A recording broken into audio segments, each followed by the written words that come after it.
I did. I guess it's about time I got on with my Game of the Year 2012, wouldn't it? Because it's kind of already almost approaching February of 2013, so it's about time I got on with it, really, isn't it? To be honest, I didn't really play that many games that actually came out in 2012 In fact, here's a bunch of games, here's a list even of all the games that I should have played or will eventually get around to this year maybe.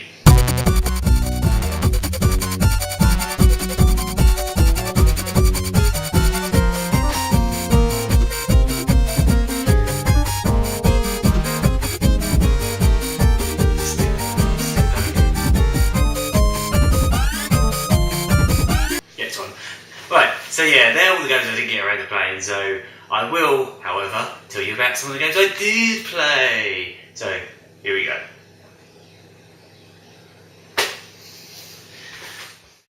Big Sky Infinity is, and I hate to have to use this word, but it's random. It's a randomly generated scrolling shooty-uppy game, so no two games are the same, as they put it. And that's true for the most part. You'll encounter random enemies in random patterns. There are 4 different bosses that show up when they feel like it. Sometimes it'll go black and white and in slow motion. Sometimes it'll go inverted with bombs everywhere. Sometimes a big vortex will suck you up. Sometimes dinosaur skeleton heads will appear as everything goes red while sirens go off. I have no idea either. Maybe it's a bit too random for its own good sometimes, as the majority of the deaths in it happen so suddenly it's hard to know what hit you. After a while you get used to the chaos that ensues, to an extent. It's pretty simple really. Blow up everything in sight, occasionally drill your way through huge asteroids, and boost your multiplayer to get the score through the roof. Must resist, Sonic Colors reference, must resist. Forget it, I'll do it anyway. Drill!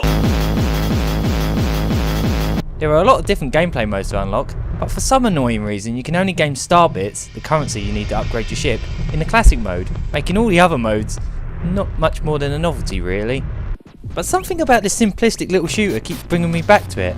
I've drowned hours upon hours into it, and I think it might have something to do with its daft sense of humour, in particular the silly twat who talks over the entire game.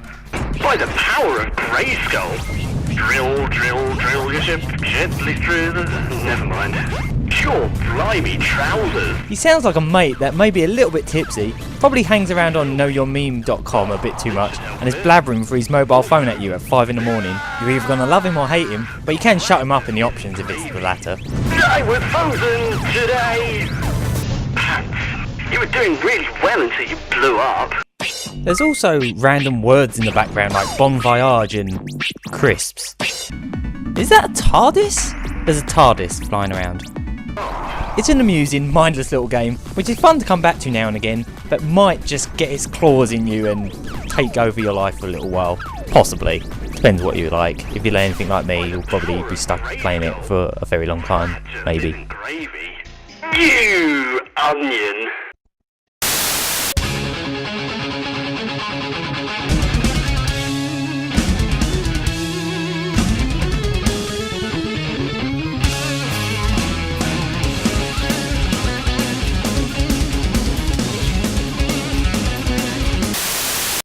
Skullgirls may be quite possibly one of the most gorgeous games I've seen in some time. Maybe that's possibly the wrong word to use, as people will assume I'm talking about their tits, because this game would make Dead or Alive blush at times. But what I mean is, the animation team really went to town on this one. If Capcom was still making 2D fighting games with tons of creativity that they had back in the 90s, it would probably look something like this. I get a big Darkstalkers vibe from it, and I really hope this fresh new series from newly formed developers Verge Labs takes off, as what we have here is a downloadable title that feels like just a taste of what this series could offer, and deserves to be expanded further. There are only 8 characters to play as, but what fine-tuned, cleverly designed and unique characters they are. There's one with a monster for hair, a cat girl who can decapitate herself and fight headless, one with huge arms for a hat, a leggy lady with an umbrella, a nurse who doesn't appear to be particularly good at her job, or dressing herself, a lab experiment called Painwheel. Get it? Because there's a weapon sticking out of her back that looks like a pinwheel, but it's painful. And then there's Double, who's a nun. A fighting nun. I hope she ain't like them ones from Hitman. Oh! Oh, okay, what? Okay. What is that thing? I don't even know what I'm looking at, but wow, it's a thing. A big, horrific, monstrous thing. Maybe she's born with it. Who are you? I can't think of a game in 2012 that had a cooler character in it than Peacock, the bastard child of a Golden Age cartoon character and a murderous psychopath. Do not mess with this tune. I mean, she can puff smoke out of her eye. There's a lot going for this game, such as the clever new mechanics, like the one that stops you from spamming the same combo over and over, and lots of subtle touches like how the characters are actually lit differently depending on the time of day and whatnot. Something 2D games rarely ever do. It even has a soundtrack by Michiru Yamane, I hope I'm pronouncing that right, who previously did stuff for, nothing much, just a few Konami games here and there, you know, just a couple little bits and bobs. Don't go in expecting the massive content stuffed into most retail fighting games from the likes of SNK and Arc System Works, but do expect a fresh new take on the fighting genre that has a lot of replayability. And take it from me, I'm complete rubbish at fighting games, and I still got a lot of fun out of it.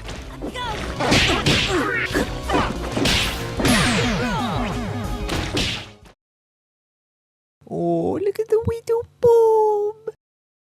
2012 appeared to be the year of re-releases, with HD ports of classic games springing up everywhere, in particular from Sega, who have pumped out some of their biggest cult classics this year like Nights into Dreams and Jet Set Radio. They even finally released some long-awaited arcade ports like House of the Dead 4 and Virtua Fighter 5 Final Showdown. At this rate they might eventually get to Shenmue. Hint hint. I especially love the new Sega Vintage Collection titles, including Monster World 4, which has previously never been released outside of Japan. I'd never played this one before, so for me, this was one of my favourite gaming experiences of 2012. A simply wonderful little game. Sega have kicked Backbone and their sloppy emulation to the curb and got the experts at M2 to do these new releases. And not only do they play exactly like the originals, the additional online challenges and replay features keep me coming back for more, trying to beat my times and watching other people do it much better.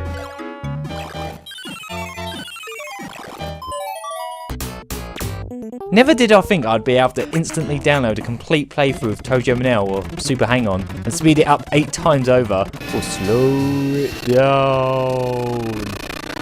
Fantastic. What else did I play? Oh yeah, there was Hell Yeah, which is an enjoyable, if short, platformer. We talked about it quite a bit on our Eurogamer episodes, so go check that out if you haven't already. I would show off the game a bit, but I've already beaten it, and once you do, the levels are kind of empty.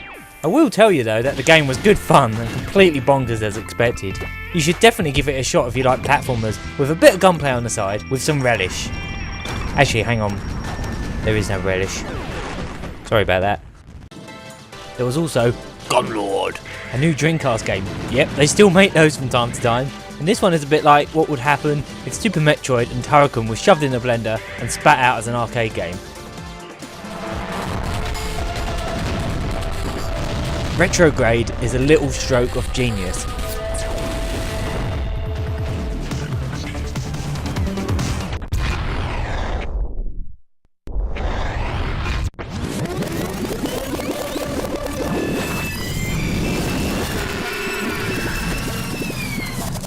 It's a scrolling shooter played backwards. Starting from the final boss, you have to grab the bullets that you shoot at enemies in what turns out to be a very clever rhythm game. The visuals are just absolutely mesmerising, as is the music. This game is brilliant. I haven't really played it that much yet, but from what I played in 2012, it was brilliant, and I need to play it some more, basically. Wow, look at these graphics. What the hell? What am I dumping? I'm pooping. He's taking big shit. I'm pooping. I'm pooping. I'm pooping. Oh god, I'm gonna crash! So moving on to my actual game of the year. Well, for starters, I'm going to start with a second place game. Now with this one, I might be just a tiny bit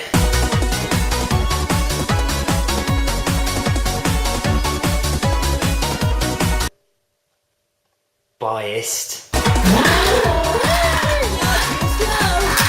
The game is Sonic and Sega Transformed All-Stars. No wait, it's It's Sonic and Transformed Racing All-Stars. No, wait. I should just read it. Sonic and All-Stars Racing Transformed. Sonic and All-Stars Racing Transformed. Stupid title. Okay, so all the Sega fan service really does distort my judgment, just a bit. But this was the second most fun I had with a game in 2012, when the World Tour wasn't kicking my ass left, right and centre anyway. Darn you, Jet Set Radio Traffic Attack!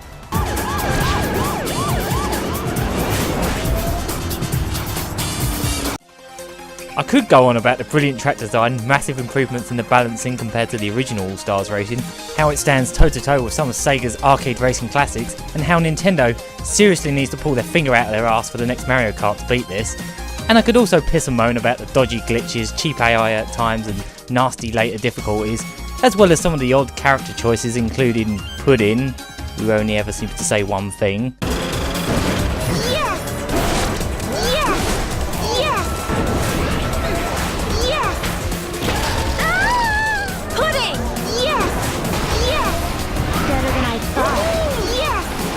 And who gives a toss about Mimi? But in all honesty, the sole reason I even wanted to bring up this game was because of the final character unlock, possibly one of the greatest batshit Sega unlockables of all time. Spoiler warning, I guess?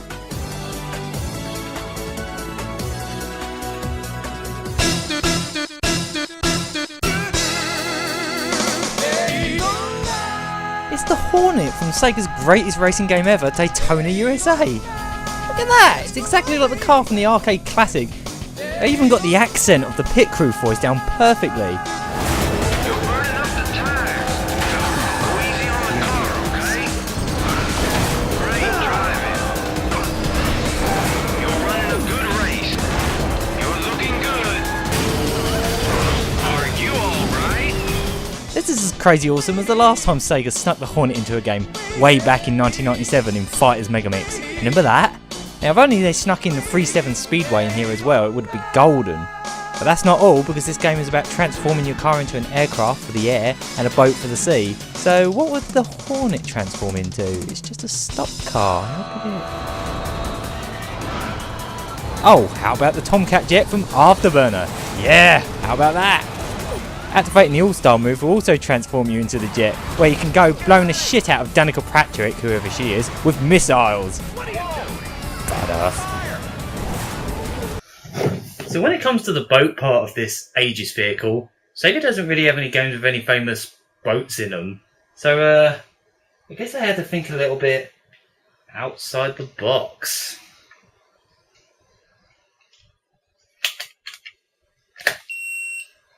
What? You think I'm joking? A Dreamcast controller boat. A Dreamcast controller boat. A Dreamcast controller boat. Whoever at Super Digio came up with this is bloody mental, and I love them for it. What a stroke of pure genius. It's the little touches that make it amazing. If you bump and crash about, listen. That's the beep of a battery-deprived FMU. Anyone that ever owned a Dreamcast will know what that's all about. And speaking of which, that's the old racket the Dreamcast makes when it loads a disc. You know, the old...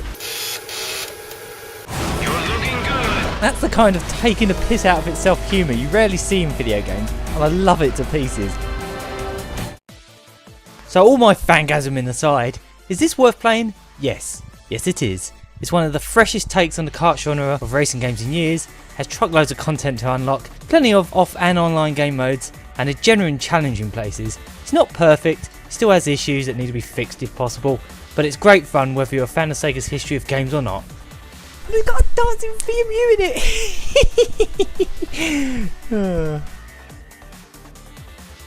So the reward for my runner-up is some chocolate orange. So here you go, Sonic, have some chocolate orange.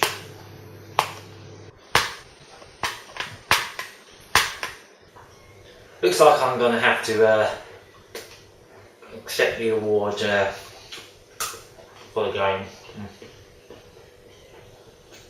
Good honour, great honour. So without further ado, my actual number one game of the year 2012 was Tokyo Jungle. Oh yeah, it's a downloadable game. Doesn't have a box. Hang on a sec. There we go. Tokyo Jungle! Tokyo Jungle is a game where you kick rabbits in the face with a chicken.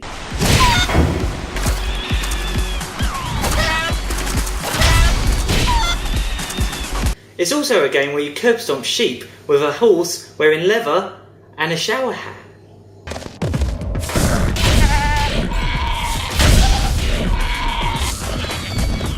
That's right, Tokyo Jungle is a bit bonkers, but it's also one of the most creative, ingenious, addictive and most just downright satisfying games I've played in quite some time.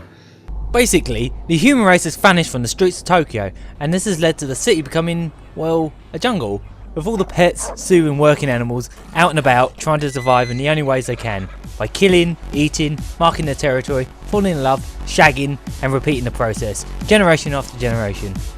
There are loads of different animals to choose from, and although you only start with a couple like a Pomeranian and a deer, you will eventually get cats, dogs, rabbits, pigs, sheep, tigers, lions, hyenas, wolves, chimps, bears, hippos, horses, cheetahs, panthers, elephants and even dinosaurs as you progress. With your chosen animal, you're plonked into the middle of Tokyo with one goal and one goal only: to survive as long as you can. There are so many intricacies to how this game works, I won't be able to explain them all, but I'll give it a shot. Depending on whether you pick a carnivore or a herbivore, you will either be hunting down which animals are below, or sometimes if you're jammy, above you on the food chain, or in the case of the herbivores, searching for fruit and plants while avoiding your predators. Your calorie intake will rank you up from rookie to veteran to boss. Doing this along with marking your territory will reveal an area's nest as well as mates. Much like your rank, there are 3 ranks to the mates, so to get the primates you need to be a boss. Then you'll have to take that mate to nest to, as the game puts it, seal the deal.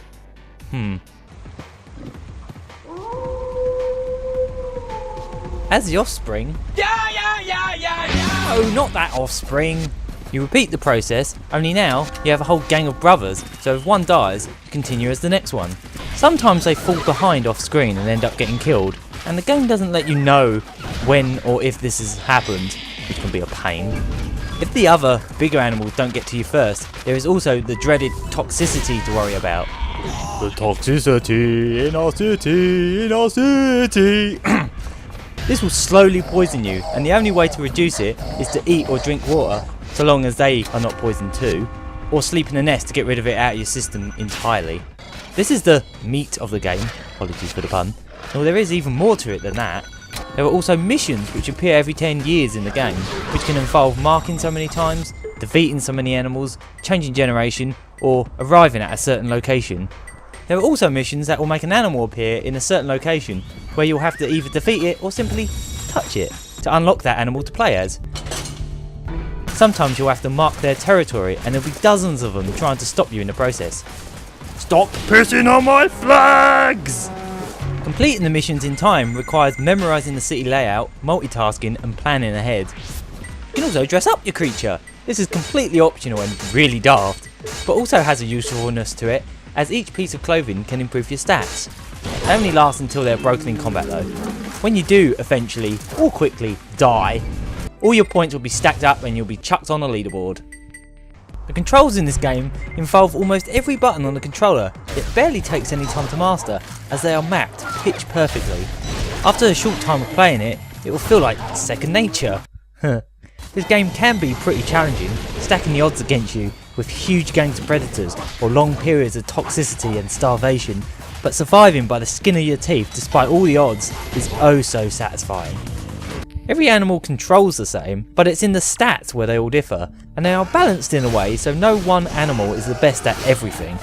For example, the dinosaurs are strong and fast, as you would imagine, but their hunger gauge is tiny, meaning you need to find constant food for them. The main bulk of your time will be in the survival mode, but there is also a story mode, which contains moments of Lion King-like bouts between lions, stealth missions with hyenas, and a part with a dog that needs to defeat boss animals with a pair of claw gloves given to him by a talking bear. There is even a 2-player mode where you can help each other out with any 2 animals you like. Teaming a Predator and a Grader together is one of the neatest co-op experiences I've played in some time. Mama had a chicken, Mama had a cow, Dad was proud, he didn't care how. So yeah, as I said, this game is a work of sheer genius. It was actually a retail release in Japan where it topped the charts, but it's only £10 here for download. And there is also DLC for animals such as a saber-toothed tiger, kangaroos, and even a businessman. I don't think you look like you're ready for adventure. Here, there you go. Now you're ready for an adventure. So this was, by far and beyond, my Game of the Year 2012. I salute you, Tokyo Jungle. So the prize for my Game of the Year 2012 is some cat milk drops. Whose idea was this? Tokyo Jungle is a video game, so it clearly can't eat cat milk drops. So my cat can have them. Here you go.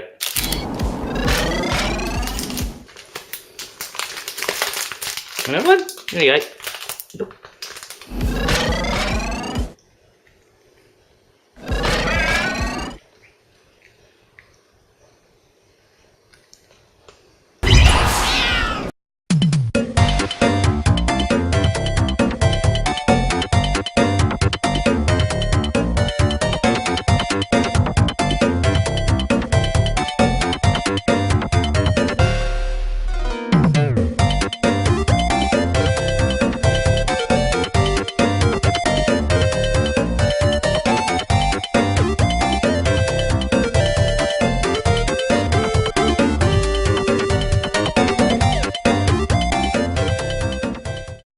Crazy horses.